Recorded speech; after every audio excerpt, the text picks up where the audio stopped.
Question है वो question number 3 है। तो क्वेश्चन नंबर 3 को कैसे सॉल्व करेंगे आइए देखते हैं। तो क्वेश्चन नंबर 3 के अंदर हमने क्या करना है, एक्सप्रेस करना है, एक्सप्रेस द फॉलोइंग।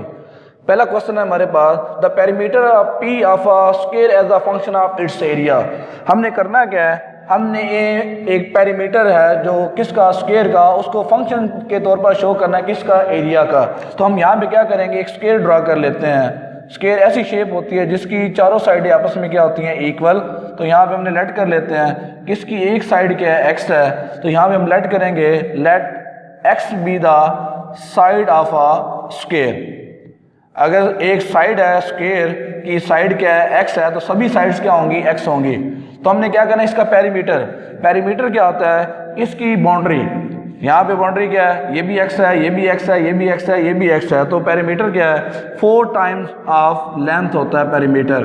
तो हम क्या करेंगे, P is equal to 4 into, हम यहाँ पे लिखेंगे पेरीमीटर की जो लेंथ है वो क्या है, एक्स है। तो हमारे पास ये बन जाएगा P is equal to 4x बन जाएगा। इससे नाम दे देंगे इक्वेशन नंबर 1 का।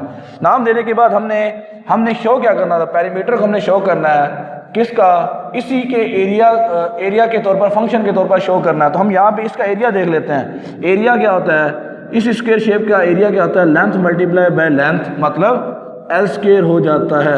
यानी यहाँ पे हम एल की वैल्यू लिखेंगे, लेंथ कितनी है, एक्स है, तो यहाँ पे ए इज इक्वल टू आ जाएगा एक्स स्क्वायर। अगर हम यहाँ पे एक्स की वैल्यू निकालें तो हम यहाँ पे स्क्वायर रूट लेंगे और यहाँ पे एक्स लेंथ है, तो इस वजह से सिर्फ वैल्यू पॉजिटिव लेंगे। तो एक्स की वैल्यू क्या आ जाएगी, यहाँ पे आ जाएगा स्क्वायर रूट ए आ जाएगा। इसको पुट कर देंगे, पुट इन इक्वेशन नंबर 1। जैसे पुट करेंगे तो पेरीमीटर हमारे पास क्या बन जाएगा, as a function of its area बन जाएगा। तो यहाँ पे 4 इंटू एक्स की जगह लिखेंगे स्क्वायर रूट ए लिख देंगे, तो ये हमारा आंसर बन जाएगा। तो ये आंसर क्या है, the perimeter of a square as a function of its area बन जाएगा। तो इसी तरह का एक और क्वेश्चन है, वो कौन सा है, area of a circle as a function of its circumference. कि एक सर्कल है, उसका जो एरिया है, हमने उसके एरिया को as a function of circumference of a circle हमने क्या करना है, बनाना है। तो हम यहाँ पे डायग्राम बना लेते हैं। ये एक सर्कल, इस सर्कल का ये क्या है, रेडियस। इस रेडियस की लेंथ को हम लेट कर लेते हैं, एक्स है, तो यहाँ पे हम लेट कर लेते हैं, let x be the radius of a circle. अगर x जो है वो रेडियस ऑफ द सर्कल है, तो इसी का जो एरिया है, एरिया ऑफ अ सर्कल, तो एरिया ऑफ द सर्कल क्या है, आपको पता है कि वो क्या होता है, पाई आर स्क्वायर होता है। तो यहाँ भी हम यहाँ पे लिखेंगे, रेडियस की जगह हमने लिखा हुआ है कि वो क्या होता है, x के इक्वल है, तो रेडियस, तो यहाँ पे क्या लिख देंगे, x स्क्वायर, इससे नाम दे देंगे इक्वेशन नंबर 1 का। अब हम इसके सर्कमफेरेंस की बात करेंगे, इसकी बाउंड्री की बात करेंगे, तो यही बाउंड्री जो सर्कमफेरेंस है वो c इज इक्वल टू क्या होता है, 2 पाई r होता है फार्मूला। यहाँ पे भी हम r की जगह लिख देंगे, x लिख देंगे, क्योंकि हमने रेडियस को क्या लिया हुआ है, x लिया हुआ है। तो r की जगह हम क्या लिख रहे हैं, x लिख रहे हैं। यहाँ से हम क्या करेंगे, x की वैल्यू निकालेंगे, c डिवाइडेड बाय 2 पाई, इधर आकर डिवाइड हो गया, तो यहाँ पे x की वैल्यू हम क्या कर देंगे, पुट इन इक्वेशन नंबर 1 कर देंगे। तो a is equal to pi into x की जगह लिखेंगे c divided by 2 pi whole का square is equal to pi into c का स्क्वायर ओपन करेंगे तो यहाँ पे c स्क्वायर आ जाएगा और बटे में क्या आ जाएगा, 4 पाई स्क्वायर आ जाएगा।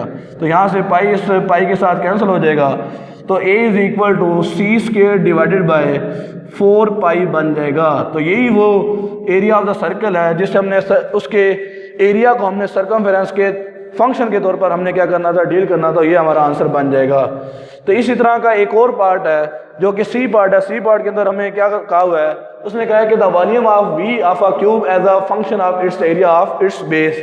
कि वॉल्यूम जो है क्यूब का, उसको हम फंक्शन के तौर पर डील करेंगे किसके, एरिया ऑफ इट्स बेस। पहले बनाते हैं क्यूब की शक्ल किस तरह की होती है, देखिएगा, क्यूब ऐसी डायग्राम है जिसका हर फेज आपस में क्या होता है, इक्वल। तो इसका मतलब ये हर जो साइड है वो क्या होती है, स्क्वायर शेप की। तो यहाँ पे मैंने एक क्यूब बना दी। इसको क्यूब को बनाने के बाद इसकी हर लेंथ जो है वो क्या लेंगे, हम x लेंगे। तो मैं यहाँ पे x ले रहा हूँ, लेंथ भी x है, विड्थ भी x है और हाइट भी क्या है, x है। तो हम यहाँ पे लेट कर लेते हैं, यहाँ पे हम लेट कर लेते हैं, लेट x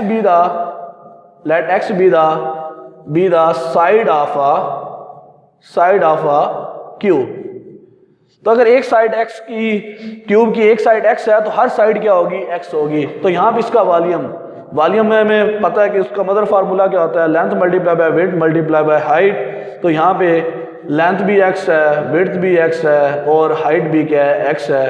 तो वॉल्यूम का फार्मूला क्या बन जाएगा, एक्स क्यूब बन जाएगा। तीनों की बेस एक जैसी है, पावर्स आपस में ऐड होकर एक्स क्यूब बन गया। इसे नाम दे देंगे इक्वेशन नंबर 1 का।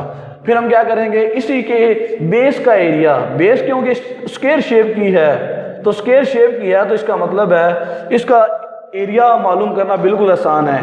तो बेस इसकी स्क्वायर शेप की है, तो स्क्वायर शेप की होने की वजह से इसका जो एरिया बनेगा वो बनेगा लेंथ मल्टीप्लाई बाय लेंथ बनेगा। तो लेंथ हमारे पास यहाँ पे क्या है, x है, x मल्टीप्लाई बाय x आ जाएगा। तो area is equal to x square बन जाएगा। इसमें से x की वैल्यू निकालेंगे तो ये 2 उधर जाएगा तो यहाँ पे आ जाएगा स्क्वायर रूट a बन जाएगा, यहाँ पे रह जाएगा x आ जाएगा। स्क्वायर को ख़त्म करने के लिए दोनों तरफ स्क्वायर रूट ले लिया। स्क्वायर रूट लेने के बाद इसे पुट कर देंगे, put in equation number 1। Equation number 1 के अंदर पुट करेंगे तो volume is equal to x की जगह लिखेंगे स्क्वायर रूट ए, होल की पावर क्या है 3 और ए की पावर कितनी होती है 1/2 होती है। तो होल की पावर कितनी है 3, तो volume is equal to a की पावर 3/2 बन जाएगा। तो ये क्या है, volume of a cube as a function of its area of its base बन गया। तो ये हमारे पास आंसर बन जाएगा।